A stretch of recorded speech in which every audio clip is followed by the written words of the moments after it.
नाम चिराग गौर है। मैंने बिहार पब्लिक सर्विस कमीशन की असिस्टेंट इंजीनियरिंग परीक्षा में 11वीं रैंक हासिल की है। इस वीडियो में मैं आपको अपने बारे में बताऊंगा, इस एग्ज़ाम के बारे में बताऊंगा, इस एग्ज़ाम को कैसे क्लियर किया जा सकता है मैं उसके बारे में बताऊंगा। जो मेरे पास मैंने जो प्रॉब्लम्स देखी उसके बारे में बताऊंगा और जो मैंने मिस्टेक्स की उसके बारे में बताऊंगा, जिससे कि जो नए एस्पिरेंट्स हैं वो उनसे कुछ सीख सकें। मैं डेली नॉलेज ट्रैक टीकेटी का बहुत बहुत थैंकफुल हूँ। जब से ये चैनल शुरू हुआ है मैं तभी से इसका फॉलोअर्स हूँ और इस पर जो वीडियोस जो कंटेंट होता है वो बहुत ही हाई क्वालिटी कंटेंट होता है, तो उसको मैं देखकर मैं बहुत इंस्पायर हुआ हूँ, मोटिवेट हुआ हूँ काम करने के लिए। तो मेरी जो स्कूली पढ़ाई है, जो स्कूल की पढ़ाई है वो मेरी दिल्ली में हुई है। शुरू से लेकर 12वीं तक मेरा जन्म भी दिल्ली में ही हुआ है। उसके बाद मैंने महर्षि दयानंद यूनिवर्सिटी रोहतक से बीटेक की है 2014 में। उसके बाद मैंने 1 साल कोचिंग की इंजीनियरिंग सर्विसेज एग्ज़ाम और गेट के लिए, जिसका इंजीनियरिंग सर्विसेज एग्ज़ाम्स का जो पैटर्न होता है वो Bihar public service exam assistant engineer के जैसा ही है। अभी जो नया नोटिफिकेशन आया है 2020 करके उसका अभी का नोटिफिकेशन है, उसमें कन्वेंशनल पेपर्स को हटा दिया गया है। अभी कन्वेंशनल पेपर्स नहीं हैं, तो अभी ऑब्जेक्टिव ही पेपर हैं। तो मैं नए पैटर्न के बारे में आपको बताऊंगा, जो मैंने लिखा उसके बारे में बताऊंगा। तो 2015 में जब मैंने तैयारी की तब तक मुझे नेशनल कंपटीशन के बारे में कुछ नहीं पता था। मैंने नेशनल कंपटीशन नहीं देखा था, कभी मैंने कोई एग्ज़ाम नहीं लिखा था। तो मैं चाहे अपनी यूनिवर्सिटी का टॉपर था, मेरी यूनिवर्सिटी में 6 रैंक आई थी और समझिए कि मैं हरियाणा का टॉपर था 6ठी रैंक के साथ। तो मुझे लेकिन तब भी नेशनल कंपटीशन के बारे में नहीं पता था। जब मैं 2015 में मैंने कोचिंग की तब मुझे पता चला कि नेशनल कंपटीशन क्या है और मुझे कितनी और मेहनत करने की ज़रूरत है। तो मैंने 2015 में गेट और ईएस लिखा। गेट में मुझे उतनी अच्छी सफलता नहीं मिली। मुझे एमटेक के लिए मुझे एमटेक में एडमिशन मिल जाता, लेकिन उस समय मेरा ये था कि मुझे जॉब ही करनी है, मुझे एमटेक में उतना रुझान नहीं था उस समय। फिर 2015 में जब मेरे को अच्छा रिज़ल्ट नहीं मिला, उसके बाद मैंने एक और साल प्रिपरेशन करने का सोचा और मैंने 2016 में काफ़ी सारे इंटरव्यूज़ के लिए मेरे को कॉल आया। मैंने काफ़ी सारे रिटर्न्स निकाले, जिसमें कि Bhabha atomic research centre, Indian space research organisation और nuclear power corporation India limited के मैंने इंटरव्यूज़ दिए। उन इंटरव्यूज़ से मेरे को बहुत कॉन्फिडेंस, बहुत सारी लर्निंग मिली। मेरा उनमें तीनों में फाइनल सिलेक्शन नहीं हुआ, लेकिन मुझे कॉन्फिडेंस आया कि मैं भी कर सकता हूँ इसको, मैं भी इतने अच्छे एग्ज़ाम्स के लिए क्रैक कर सकता हूँ। फिर मैंने 2017 में मेरे फैमिली कारणों की वजह से, बहुत सारे काम और फैमिली प्रॉब्लम्स की वजह से मैं अपनी पढ़ाई को कंटिन्यू नहीं कर पाया और मुझे गैप आ गया पढ़ाई में। तो सिर्फ मेरा एयरफोर्स सिलेक्शन बोर्ड में एफकैट करके एक एग्ज़ाम होता है, वो क्रैक हुआ दुगने मार्क्स से। उसमें टेक्निकल जो था उसमें मेरे लगभग दुगने मार्क्स थे कट ऑफ से, तो मेरा वो क्रैक हुआ। लेकिन उसका जो इंटरव्यू होता है, 5 दिन का इंटरव्यू होता है, वो बहुत ही स्पेशलाइज्ड होता है। उसमें कुछ भी टेक्निकल नहीं था, उसमें वो ऑफिसर्स लाइक क्वालिटीज़ देख रहे होते हैं, तो उसके लिए स्पेशल ट्रेनिंग, स्पेशल फोकस की ज़रूरत होती है, जो कि मेरे पास नहीं था। तो मेरे को वहाँ भी असफलता देखने को मिली। उसके बाद मैं अपनी पढ़ाई को लेकर दोबारा से सीरियस हुआ, दोबारा से ट्रैक पर आया। तो 2018 में जो माना जाता है कि सबसे अच्छा, सबसे टफ एग्ज़ाम है इंजीनियरिंग फील्ड में, इंजीनियरिंग सर्विसेज एग्जामिनेशन का प्रीलिम्स क्वालिफाई करके मैंने मेंस लिखा। 2019 में भी मैंने प्रीलिम्स क्वालिफाई करके मेंस लिखा। 2018 में दोबारा मैंने भाभा एटॉमिक रिसर्च सेंटर का इंटरव्यू दिया। उसके साथ 2019 तक आते आते मुझे लग गया था कि अब बहुत गैप हो गया है, और मुझे सेल्फ सस्टेनेबल कुछ ऐसा काम शुरू कर देना चाहिए। तो मैंने कंटेंट डेवलपर के लिए बहुत सारी कोचिंग्स में इंटरव्यूज़ दिए, जहाँ की मुझे अच्छे एक सैलरी पर वो बोले कि आप यहाँ पर काम करिए, कंटेंट डेवलपर का काम कीजिए। लेकिन तभी 2019 में मैंने बहुत 4 IITs के इंटरव्यूज़ दिए थे, जिसमें कि मुझे IIT भुवनेश्वर और IIT भिलाई से ऑफ़र आ गया था कि आप एमटेक के लिए आप यहाँ पर आ जाइए। तो कंटेंट डेवलपर का काम तो मैं कभी भी कर सकता था, लेकिन एमटेक का जो मेरा गैप था, उसके बाद एमटेक में एडमिशन मिलना, क्योंकि IITs में अगर आपको ज़्यादा गैप हो जाएगा तो फिर आपको एमटेक्स के इंटरव्यू जो होते हैं, वो मैंने लगभग 6 इंटरव्यूज़ दिए। 3 इंटरव्यू मैंने IIT भुवनेश्वर में दिए और 3 interview IIT Gandhinagar, IIT Bhilai, IIT Patna में दिए।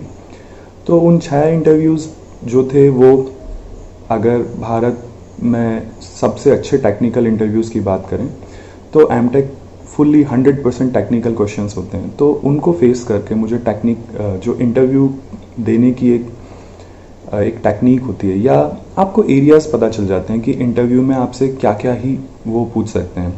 आपको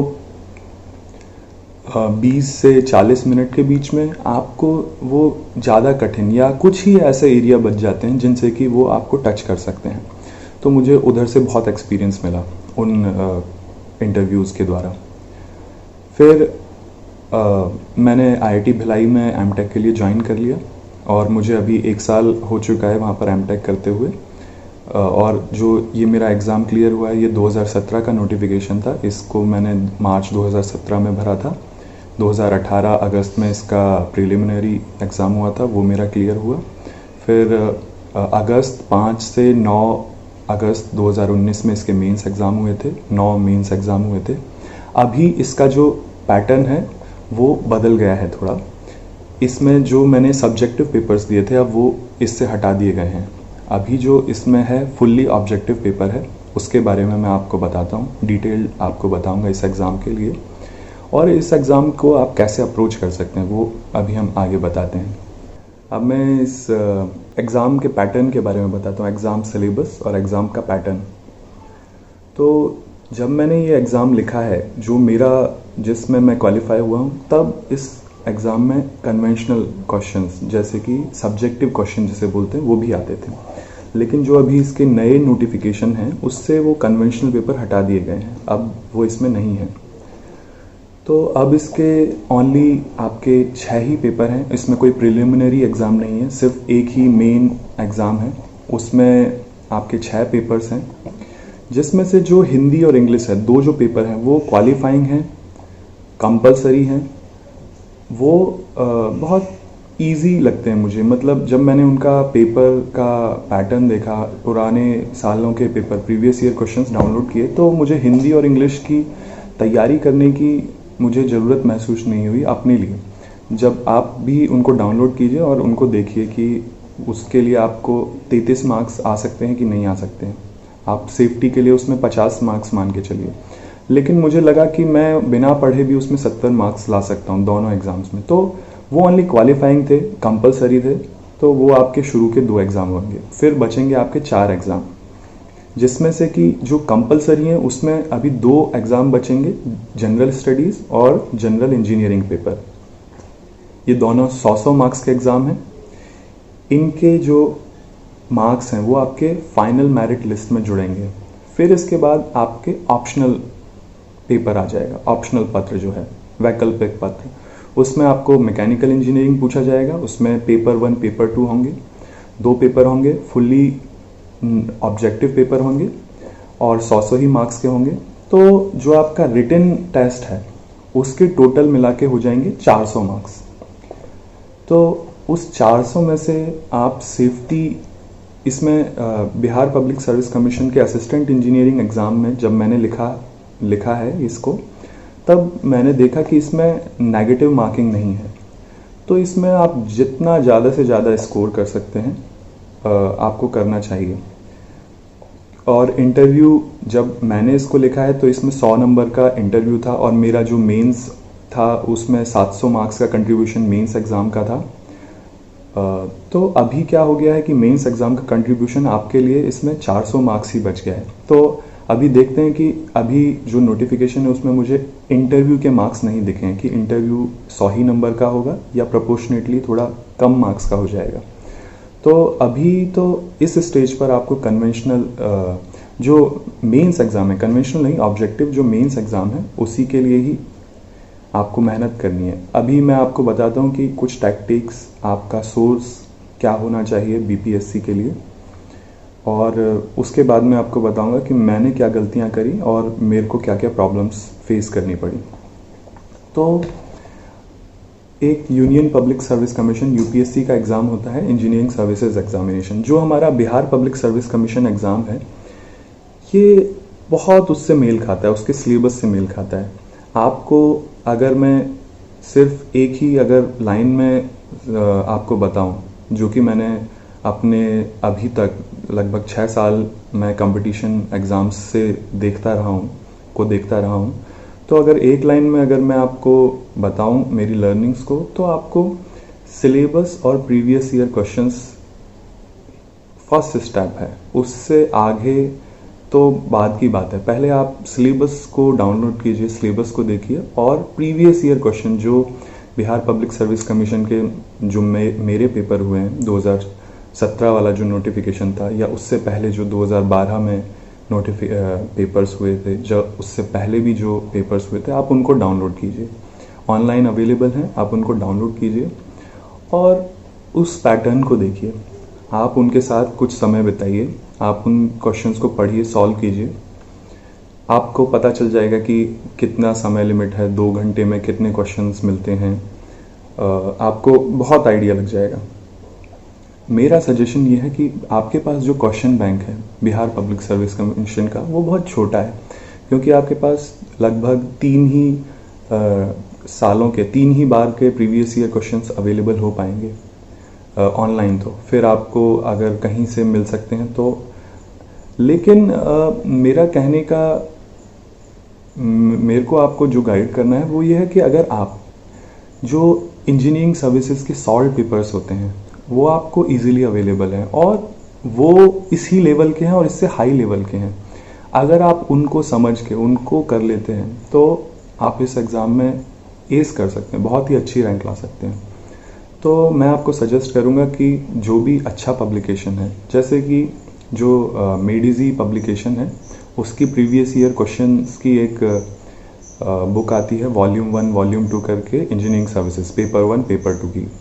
ये जो दोनों बुक होंगी, इसको आपको बहुत धीरे धीरे बहुत अच्छे से लगाना पड़ेगा।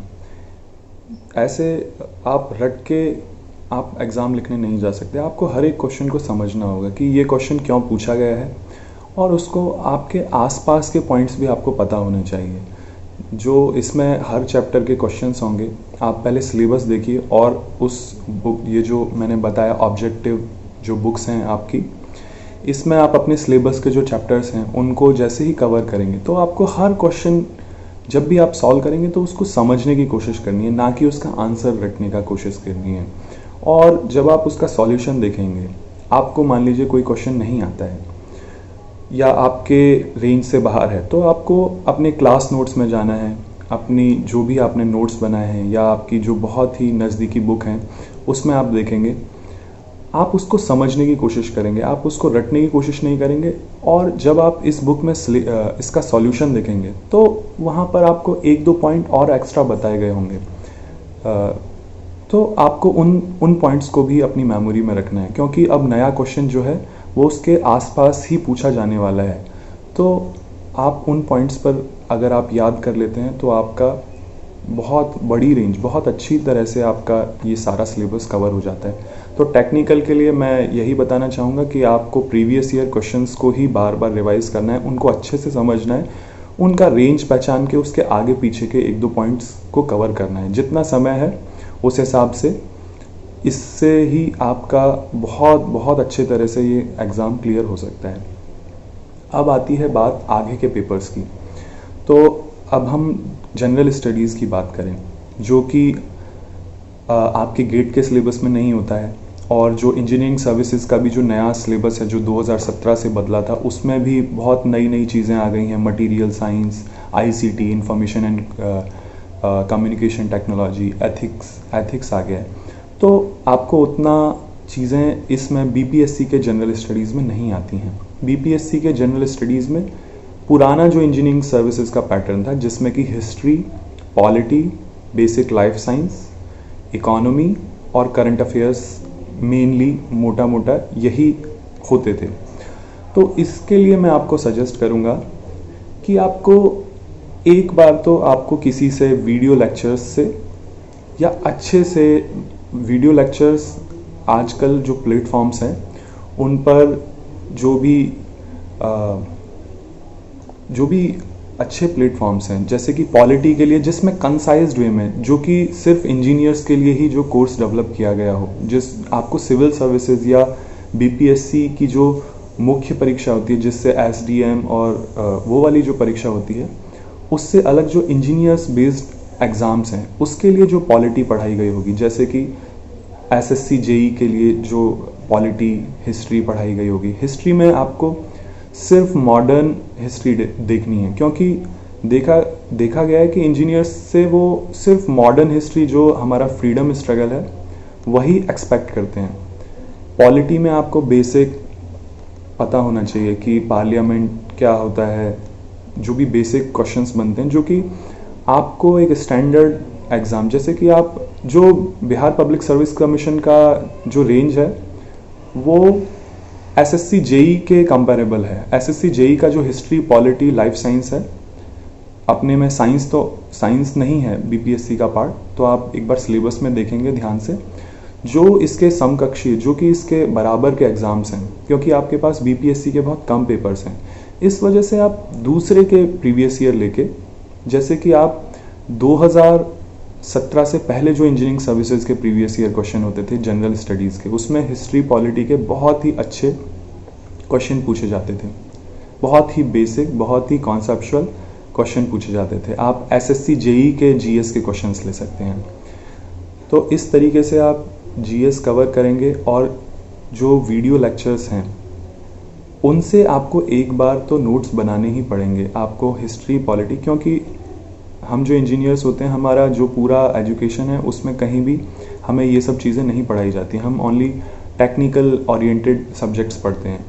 तो इस वजह से अब Bihar public service commission assistant engineer की रिक्वायरमेंट में आपको जनरल स्टडीज़ पढ़ना ही है, तो आपको एक बार अच्छे से करना पड़ेगा और उसके नोट्स बनाने पड़ेंगे। एक बार नोट्स बनाने में ही आपको जितनी अंडरस्टैंडिंग हो जाएगी वही इसके लिए सफिशिएंट है, इस एग्ज़ाम के लिए। ये था जीएस के बारे में।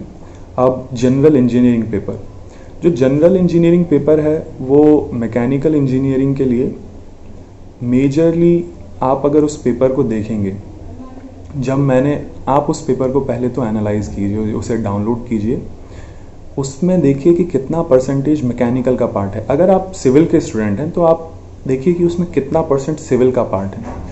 जो मैंने ऑब्जर्व किया उसमें मेजरली 54-55% जो पार्ट था वो सिर्फ मैकेनिकल इंजीनियरिंग से पूछा गया था हमारे लिए। तो आप देखिए कि अगर आप वो 55% तो आपके खुद कोर, जो आपने टेक्निकल की तैयारी की है, जो कि मैंने आपको बहुत अच्छे से बताया है कि टेक्निकल पेपर्स में ऑब्जेक्टिव की कैसी तैयारी करनी है, आपको प्रीवियस ईयर कैसे एनालाइज करने हैं, तो आपका जनरल इंजीनियरिंग का 55% तो वहीं से ही, अगर आपने वो चीज़ अच्छे से की है तो उधर से ही कंप्लीट हो जाएगा। उसके बाद बचता है सिविल का बेसिक्स और इलेक्ट्रिकल इंजीनियरिंग के कुछ बेसिक क्वेश्चंस, बहुत कम कुछ बेसिक क्वेश्चंस। तो उसके लिए आपको प्रीवियस ईयर क्वेश्चंस पर ही देखना पड़ेगा। सिविल इंजीनियरिंग का एक्सप्लेनेशन आपको आजकल गूगल पर बहुत अच्छे अच्छे प्लेटफॉर्म्स, आप गूगल पर सर्च करिए कि ऐसा सिविल का कोई क्वेश्चन है, कोई टर्म आया है, वो पूछा गया है, या इलेक्ट्रिकल इंजीनियरिंग में आपको कुछ टर्म पूछा गया है, फाउंडेशन, जैसे सिविल इंजीनियरिंग में फाउंडेशन से रिलेटेड कोई क्वेश्चन आ गया था, तो आपको उसके लिए आपको ज़्यादा वरी होने की ज़रूरत नहीं, क्योंकि जिस भी आप ब्रांच के हैं, आप समझिए कि आपको अपना कॉम्पिटेंसी का 100% देना है, और वो सभी के लिए। बीइंग अ सिविल इंजीनियर, हम ये एक्सपेक्ट नहीं कर सकते कि उसे मैकेनिकल इंजीनियरिंग की सारी चीज़ें आती होंगी या इलेक्ट्रिकल इंजीनियरिंग की सारी चीज़ें आती होंगी। आप एज लेने के लिए क्या कर सकते हैं कि आप उसके जो प्रीवियस ईयर क्वेश्चंस हैं उनको तैयार कर सकते हैं, उनके बारे में पढ़ सकते हैं। तो आप अगर उसके लिए ज़्यादा परेशान होंगे, ज़्यादा एफर्ट डालेंगे, तो आपका जो अपना ही मैकेनिकल इंजीनियरिंग या सिविल इंजीनियरिंग का पार्ट है, जो कि आपको अपने सब्जेक्टिव, जो कि आपका कोर कॉम्पिटेंसी के अलग 2 पेपर होने वाले हैं, ऑप्शनल पेपर्स, उसमें आप थोड़े कमज़ोर रहेंगे और फिर उसमें अच्छे से बेस कॉन्सेप्ट नहीं बन पाएंगे, क्योंकि कम समय में, या एक मैकेनिकल इंजीनियरिंग के लिए इलेक्ट्रिकल के बहुत डीप कॉन्सेप्ट पढ़ना बहुत कठिन हो जाता है। तो मेरे हिसाब से आप जनरल इंजीनियरिंग पेपर के लिए पहले अपना ही जो ऑप्शनल 2 पेपर हैं उनको इतना स्ट्रांग कीजिए जिससे कि आपकी खुद की ब्रांच इतनी स्ट्रांग हो जाए कि उसका जो 55% आया है वो आप अच्छे से करें, और फिर प्रीवियस ईयर से इंस्पायर्ड होके उसके आगे पीछे का आप नोट्स बनाकर कवर करें। तो ये था इस पेपर के बारे में। और इंटरव्यू के बारे में मैं अपना एक्सपीरियंस, जो मेरा एक्सपीरियंस रहा, वो इस मेंस के बाद आपका आएगा। मैंने लगभग 6 से 7 जॉब इंटरव्यूज़ दिए थे गवर्नमेंट ऑर्गेनाइजेशंस में, इंडिया की बेस्ट गवर्नमेंट ऑर्गेनाइजेशंस में। उनसे देकर मुझे बहुत एक्सपीरियंस मिला। चाहे मेरा फाइनल सिलेक्शन नहीं हुआ उन 6 की 6 कंपनीज़ में, 6 के 6 ऑर्गेनाइजेशंस में, मेरा फाइनल मेरिट लिस्ट में नहीं आया। मैं हमेशा वेटिंग लिस्ट में रहा, या मेरा क्वालिफाई नहीं हुआ इंटरव्यू में, मुझे मेरा फाइनल सिलेक्शन नहीं हुआ। लेकिन मुझे 6 जॉब इंटरव्यूज़ और 6 IITs के इंटरव्यू देखने के बाद इतना एक्सपीरियंस हो गया इंटरव्यूज़ का कि टेक्निकल में वो कहाँ तक पूछ सकते हैं। इनमें से कोई भी जो मेरा इंटरव्यू था वो नॉन टेक्निकल नहीं था, वो GS और कुछ भी नहीं पूछते थे, वो सिर्फ 100% टेक्निकल पर ही डिपेंडेंट थे ये सारे। तो मुझे बहुत ज़्यादा इंटरव्यू का बहुत प्रैक्टिस हो गई थी, रियल टाइम इंटरव्यू प्रैक्टिस हो गई थी। तो अगर मैं सजेस्ट करूँगा कि अगर आप मेंस निकाल लेते हैं तो आप जहाँ भी मॉक टेस्ट, मॉक इंटरव्यू की प्रिपरेशन, या आपको ऐसा कोई मौका मिल रहा है जहाँ पे कि आप मॉक इंटरव्यू दे सकते हैं, आप कोई भी प्राइवेट कंपनी ही हो, कॉलेज की कोई कॉलेज में कंपनी आई हो, तो आप एक बार इंटरव्यू दीजिए, क्योंकि उससे आपका डर निकल जाता है और जितना आप उस चीज़ को करते रहेंगे आप उसमें बेहतर होते जाएंगे। जैसे कि मेरे केस में मुझे चाहे फेलियर मिला लेकिन मैं बेहतर होता गया। मैं हर फेलियर से, हर इंटरव्यू फेलियर से कुछ ना कुछ सीखता रहा। तो ऐसे करके इंटरव्यू के लिए आप प्रिपेयर कर सकते हैं। Interview Bihar public service commission का 100% टेक्निकल हुआ। दूसरे पैनल में जो था उसमें मान लीजिए बस 5%, शुरू के 2 मिनट में ही आपसे 2 से 3 मिनट में आपसे आपके शहर के बारे में या कुछ कंपेयर करने के लिए बोल दे रहे थे सोशल चीज़ को। लेकिन जैसा कि मेरे पैनल में 100% टेक्निकल चल रहा था, दूसरे पैनल में बहुत ही कम नॉन टेक्निकल पार्ट था। तो आपको टेक्निकल के लिए, और टेक्निकल में भी कैसे क्वेश्चन, बिल्कुल बेसिक, जो कि किताबों में नहीं होते, बिल्कुल रियल लाइफ प्रॉब्लम्स, जैसे कि जो कि बहुत ही बेसिक एक मैकेनिकल इंजीनियर या एक सिविल इंजीनियर से एक्सपेक्ट किए जाते हैं। आपको इतना बेसिक पता ही होना चाहिए। परफेक्ट कुछ भी नहीं होता। मतलब मेरा जो इंटरव्यू था, मेरे अभी तक के जो भी 12 इंटरव्यू एक्सपीरियंस थे, उनसे सबसे बेहतर एक्सपीरियंस मेरा इसमें रहा। इस इंटरव्यू में 4 पैनल मेंबर्स थे, एक चेयरमैन सर थे। तो चारों पैनल मेंबर्स में से मैं एक पैनल मेंबर के क्वेश्चंस सटीक या अप टू द मार्क 100% नहीं दे पाया। बाकी 3 को मैंने एकदम खुश कर दिया, उनके सारे क्वेश्चंस बिल्कुल सटीक, उनको 100% वो सेटिस्फाइड हो गए।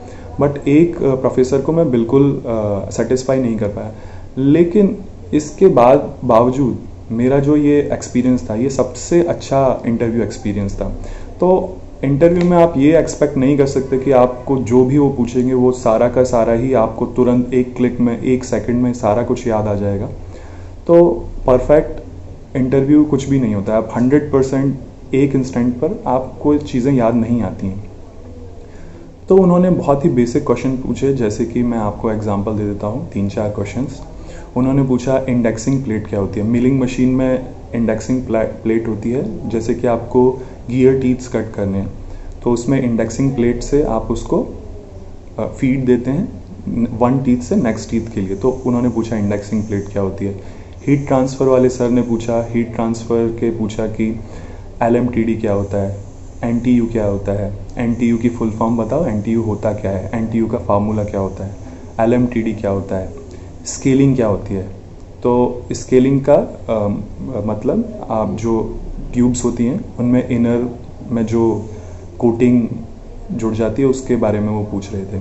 फिर IC इंजन के उन्होंने कुछ बेसिक क्वेश्चन पूछा सीटेन नंबर क्या होता है, या SI engine spark ignition engine में आप नॉकिंग को कैसे कम कर सकते हैं। ये कुछ बेसिक क्वेश्चंस उन्होंने पूछे थे। और जो मुझसे सेटिस्फाई नहीं हुए थे वो मेंबर, उन्होंने मेरे एमटेक थीसिस के बारे में पूछा था कि आप क्या काम कर रहे हैं, और जो भी मेरा काम था उसके ऊपर एक बेसिक क्वेश्चन पूछा था, ग्राफ्स बनाने को बोले थे। तो अगर उधर 3 टाइप के स्टूडेंट्स आते हैं, एक फ्रेशर्स, एक जो एमटेक करके आए हैं या एमटेक कर रहे हैं, और एक जो जॉब वाले। फ्रेशर्स से वो कुछ नहीं पूछते, फ्रेशर्स से ओनली 100% टेक्निकल जो भी आपने पेपर के लिए पढ़ा है वही पूछा जाएगा। जो एमटेक कर रहे हैं उनसे एक पैनल मेंबर एमटेक के बारे में पूछते हैं। मोस्ट प्रॉबेबली वो आपके अगर आपने थर्मल से किया है तो वो थर्मल से कहीं से भी, पावर प्लांट जैसे सब्जेक्ट से भी आपसे वो पूछ सकते हैं। और एक अगर आप जॉब से हैं तो वो आपसे पूछते हैं कि आप जॉब में क्या करते थे, आपकी जॉब प्रोफाइल क्या थी, आपने, वो खुद भी समझना चाहते हैं कि आप उस जॉब में क्या होता है। वो खुद भी थोड़े इंक्वायरी रखते हैं कि अच्छा उस जॉब में क्या होता होगा, उस जॉब में क्या होता है। तो जैसे कि मैंने बताया था कि सर मेरा एक कंटेंट डेवलपर के लिए भी सिलेक्शन हो गया था 2018-2019 में। तो उन्होंने पूछा कि ये कंटेंट डेवलपर क्या होता है। और एक बात कि मैं पहले जो इंटरव्यू में गया था तो मैं उन्हें इंग्लिश में आंसर दे रहा था, इंट्रोडक्शन इंग्लिश में दे रहा था, लेकिन उनमें से एक प्रोफेसर बोले कि आप हिंदी में ही बताइए, अच्छे से बताइए, हिंदी में बताइए। तो बिहार पब्लिक सर्विस कमीशन में लैंग्वेज भी कोई बैरियर नहीं है, आपको जिसमें भी कंफर्टेबल है। बल्कि उन्होंने हिंदी ही ज़्यादा प्रेफर किया, उन्होंने हिंदी में बताने को मुझे बोला। तो ये सब बात थी इंटरव्यू एक्सपीरियंस की। तो इससे आपका पूरा मैंने जो एग्ज़ाम पैटर्न है वो सब मैंने आपको बताया। अब लास्ट फेज़ है कि मेरे साथ क्या प्रॉब्लम्स हुई, मैंने क्या गलतियाँ की, और मेरे स्ट्रगल का क्या पार्ट रहा। तो एक्चुअली मैं 2014 का पास आउट हूँ, मैं तभी से तैयारी कर रहा था। तो मुझे 4 साल तो मैं बहुत रिगरस तैयारी कर रहा था, और मेरा बेस बिल्कुल भी स्ट्रांग नहीं था।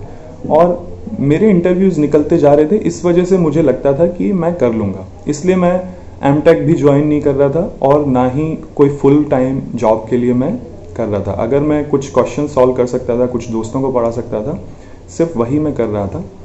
तो और आप खुद ही देखिए कि 2017 का ये फॉर्म है, मार्च 2017 में इस फॉर्म को मैंने भरा था, और मुझे 20 जून 2020 में 2020 में इसका आंसर मतलब फाइनल रिजल्ट मिला है। तो ये 3 साल का तो प्रोसेस ही है। तो आपको ये देखना पड़ेगा कि आपके पास बैकअप प्लान है कि नहीं। आपको बैकअप प्लान रखना पड़ेगा। इतनी बड़ी तैयारी में आपके पास अगर फाइनेंशियल सपोर्ट भी होता है, लेकिन एज अ यूथ और as a responsible person in your family और इन योर सोसाइटी, आपको एक प्रेशर आने लगता है कुछ समय के बाद कि सभी मेरे दोस्त बीटेक के बाद जॉब करने लग गए हैं, या कुछ ना कुछ कर रहे हैं, टीचिंग कर रहे हैं, एमटेक कर रहे हैं। तो मैं लेकिन घर पे ही बैठ के और पेरेंट्स से पैसे लेके आप तैयारी ही कर रहे हैं। तो मैं बहुत फॉर्चुनेट हूँ कि मेरे पास बहुत ही मतलब उन्होंने मेरे पेरेंट्स, मेरे जो रिलेटिव्स और मेरे जो पेरेंट्स हैं, मेरे जो फ्रेंड्स थे, वो बहुत ही इतने सपोर्टिव थे कि उन्होंने कभी मुझे फील नहीं होने दिया। मुझे खुद से फील होता था, मुझे खुद से गिल्टी फील होती थी कि मैं अच्छे से, मेरा रिजल्ट पॉजिटिव नहीं आ रहा, लेकिन सही मायनों में तो वो मेरे हाथ में नहीं था। तो कुछ समय के बाद, 3 साल के बाद मैंने छोड़ ही दिया था कि मैं अपना 100% देता हूँ, जब रिजल्ट आना होगा तब का तब देखेंगे। तो आपको मैं इस बात से ये बताना चाहता हूँ कि आपको बहुत बहुत पेशेंट रखना पड़ेगा, और प्लान भी रखना पड़ेगा। प्लान भी ऐसा रखना पड़ेगा कि जिससे आप सेल्फ सस्टेनेबल बन जाएं, कि अगर जैसे कि 3 साल किसी प्रोसेस में लग रहे हैं तो 3 साल तक आप क्या कर रहे हैं उसके साथ में। तो अगर आप इंटरव्यू में जाएंगे तो वो आपसे पूछते हैं कि 3 साल आप क्या कर रहे थे, तो उसके लिए जवाब देने के लिए आपको एक सपोर्टिव मैकेनिज्म, सपोर्ट में काम या कुछ भी, जो भी आप अपने को खुद को सपोर्ट करने के लिए कर सकते हैं। आप कंटेंट डेवलपर का काम कर सकते हैं या कोई कोचिंग में, छोटी कोचिंग में पढ़ा सकते हैं। तो इससे आप क्या कर सकते हैं, एज अ स्टूडेंट आप थोड़ा सा अर्न भी कर सकते हैं और अपनी प्रिपरेशन को कंटिन्यू रख सकते हैं। चाहे थोड़ा समय और भी लगे, लेकिन आप अपनी प्रिपरेशन को कंटिन्यू कर सकते हैं। और मेरे साथ एक बहुत बड़ी प्रॉब्लम ये थी कि मेंटल हेल्थ इश्यू। मुझे मेरी फैमिली में थोड़ा जेनेटिक हेरिडिटिकली थोड़ा ज़्यादा सोचने वाले लोग हैं, मतलब थोड़ा इमोशनल लोग हैं। और मैं बीटेक फाइनल ईयर तक कभी लाइफ में फेल नहीं हुआ था। मैं हमेशा अपने स्कूल में बहुत अच्छा, मतलब हमेशा रैंक 1 या रैंक 2 ही रहता था हर क्लास में, और बीटेक में भी मैं रैंक 1 या रैंक 2 ही रहता था हर बार। तो 2014 तक मैंने कभी फेलियर नहीं देखा था। लेकिन जब 2015 में मेरे को गेट में देखा, और जब मेरा इंजीनियरिंग सर्विसेज एग्ज़ाम आने वाला था मई 2015 में, तो मुझे साफ नज़र आ रहा था कि मेरी जो प्रिपरेशन है वो अप टू द मार्क नहीं है। तो मैं एकदम टूट गया। मतलब मेरे सपने थे या सोसाइटी या मेरे फ्रेंड्स कह रहे थे कि इसका तो हो ही जाएगा, इसके लिए तो ये कुछ भी नहीं है। लेकिन मुझे अंदर ही पता था कि चीज़ें नहीं हो पा रही हैं और चीज़ें ऐसे नहीं होंगी, बहुत कठिनाई है। और इतना सारे, मैं कोचिंग जाता था तो एक क्लास में इतने सारे बच्चे बैठे होते हैं, और उस वैसे एक क्लास जैसी कितनी क्लासेस चल रही होती हैं। तो उस क्राउड को देख के मैं बहुत ही, मेरा कॉन्फिडेंस ज़ीरो हो गया, कॉन्फिडेंस ज़ीरो। और उससे पहले मेरे को कोई गाइडेंस नहीं था कि ये सब चीज़ें कैसे होती हैं। तो मैं एक बार इतना डिप्रेशन में चला गया कि मुझे सफदरजंग में डॉक्टर पंकज वर्मा हैं, वहाँ पर मैं उनको कंसल्ट करने जाता था कि उनको मैं सब बताता था, क्योंकि मेरी मदर ने मुझे सजेस्ट किया कि आपको, मतलब अगर मुझे प्रॉब्लम है, अगर मेरे को एंजाइटी बहुत ज़्यादा हो रही है। एक बार इतनी एंजाइटी हो गई थी कि मेरे को कहीं पे भी 10 मिनट 15 मिनट बैठने के बाद मुझे बेचैनी होने लगती थी। तो मैं पूरे दिन, मतलब पार्क में घूम के पढ़ता था। मेरे घर के पास में एक पार्क था, मैं अपनी बुक्स उधर ही ले जाता था, और पूरे दिन ऐसा 6-8 महीने ऐसे ही चला कि मैं अपनी बुक्स पैदल ही चल के पढ़ता था। अपना जो भी शॉर्ट नोट्स बना लिए थे, मैं पैदल चल के पार्क में ही पढ़ता था। तो एंजाइटी जब ज़्यादा हो गई थी तो मैं फिर डॉक्टर की हेल्प लेने गया, और उन्होंने मुझे सजेस्ट किया कि ऐसे अनुलोम विलोम करो, और कुछ मेडिकेशंस दी कि ये अब धीरे धीरे अगर तुम्हारी कंडीशन अच्छी होने लगेगी तो ये बंद हो जाएंगी। तो मेंटल जो है हमारे देश में बहुत जागरूकता उतनी नहीं है। लोग सोचते हैं कि अगर ये साइकेट्रिस्ट से मिलने जा रहा है, साइकोलॉजिस्ट से मिलने जा रहा है, या कोई मेडिसिन खा रहा है तो ये एकदम ही पागल है, या इसको कुछ डिफिशियंसी है, या एकदम ये हटके है। लेकिन एक्चुअली ऐसा कुछ भी नहीं है लाइफ में। और ख़ासकर कि जब स्ट्रेसफुल इन्वायरमेंट होता है, जब आप कट थ्रोट कंपटीशन की तैयारी कर रहे होते हैं, तो ये बहुत कॉमन है कि बच्चे, स्टूडेंट्स डिप्रेस्ड फील करते हैं, एंग्शियस फील करते हैं, और होप नहीं रहती है आपका। बार बार जब मैं फेलियर्स देख रहा था तो मेरे पास होप नहीं थी कि वर्थ, आपको अपनी वर्थ खोने लगती है कि मैं कर पाऊंगा कि नहीं, सेल्फ क्वेश्चन, डाउट आ जाता है। तो उसके लिए एक बहुत अच्छा सपोर्टिव मैकेनिज्म होना चाहिए आपके पास, बहुत अच्छे गाइडेंस और बहुत अच्छे फ्रेंड्स होने चाहिए। और ज़रूरत पड़े तो आपको मेंटल हेल्थ के लिए जो साइकोलॉजिस्ट होते हैं, साइकेट्रिस्ट होते हैं, उनके पास आपको कंसल्ट करना चाहिए। ये मेरी आप सबसे ये मेरे साथ बहुत प्रॉब्लम रही कि मेरी उससे पढ़ाई बहुत ज़्यादा हैम्पर हुई। एक्चुअली मैं उसको लाइटली लेता था, तो आपकी एनर्जी लेवल डाउन हो जाता है। जब आप डिप्रेस होते हैं तो आपको बेड से उठने का ही दिल नहीं करता, आपको हर चीज़ में नेगेटिविटी नज़र आती है, आपको काम करने का ही मन नहीं करता। और आपको लगता है कि कोई मीनिंग नहीं है, जो अगर मैं इसको पा भी लूँगा इसका कोई मीनिंग नहीं है, इस सर्विस का कोई मीनिंग नहीं है। तो ये मेरे साथ बहुत बड़ी चुनौती रही, जिसको धीरे धीरे फ्रेंड्स की सपोर्ट से और मेडिकल सपोर्ट से, क्लिनिकल सपोर्ट से, और धीरे धीरे जब मैंने फिर पढ़ना, अच्छी बुक्स पढ़नी शुरू करी, उससे मुझे समझ में आया कि ये सिर्फ मेरी ही प्रॉब्लम नहीं है। जो बहुत ज़्यादा अच्छे सपने देखते हैं या बहुत ज़्यादा मेहनत वाले काम में लगे हुए होते हैं, उन सबको ये सब देखना ही पड़ता है। आपको स्ट्रांग बनना ही पड़ता है। आप बहुत कमज़ोर थे पहले, लेकिन अब आपको अगर स्ट्रांग बनना है तो ये फेज़ लाजमी है। अगर आपके पास वो सब लर्निंग्स नहीं है, आपका जो बेस है वो स्ट्रांग नहीं है, तो आपको बहुत बहुत आगे जाना है। तो आपको ये सब फेलियर्स, बहुत सालों तक आपको फेलियर्स देखना पड़ेगा। कोई होप मतलब कि आपको इतने फेलियर्स देखने पड़ेंगे कि आप सेल्फ क्वेश्चन आने लग जाएगा कि मैं सही रास्ते पर जा भी रहा हूँ कि नहीं। तो इससे बचने के लिए आपको प्लान भी रखना है। और मेरा जूनियर इंजीनियरिंग में भी हो गया था। मैं शुरू में तो इतना कॉन्फिडेंट था कि मैं जूनियर इंजीनियरिंग के फॉर्म्स ही नहीं भरूंगा, लेकिन कुछ समय बाद मुझे लगा कि एक प्लान भी होना चाहिए, जो कि मेरे को एक मेंटल सपोर्ट दे कि अगर कुछ नहीं होगा तो ये तो कम से कम होगा। तो मेरा जूनियर इंजीनियरिंग चंडीगढ़ रीजन में जूनियर इंजीनियर के लिए भी सिलेक्शन हो चुका है, लेकिन अभी उसकी भी ज्वाइनिंग नहीं आई थी। तो मैं अपना ही एमटेक ही कंटिन्यू अभी कर रहा हूँ। और ये सब बातें थी। अगर आपको कुछ क्वेश्चंस होंगे तो आप इसके कमेंट्स में बता दीजिएगा, या आपको मेरा फेसबुक, मेरा कोरा चिराग गौर के नाम से आपको मिलेगा। और आप मुझे अगर क्वेश्चंस पूछेंगे तो मैं आपको बताने की फुल कोशिश करूँगा। और मेरे साथ जो मेरे फ्रेंड्स और मेरी फैमिली का जो सपोर्ट है वो मेरे लिए बहुत बहुत बड़ी बात है। और सभी लिसनर्स को ये होप है, मतलब होप दिलाता हूँ और मोटिवेट करता हूँ कि आप, मेरे को लगभग 6 साल से मैं कंपटीशन की तैयारी कर रहा हूँ और अब जाके मुझे फुल जो कहते हैं कि सफलता मिली है।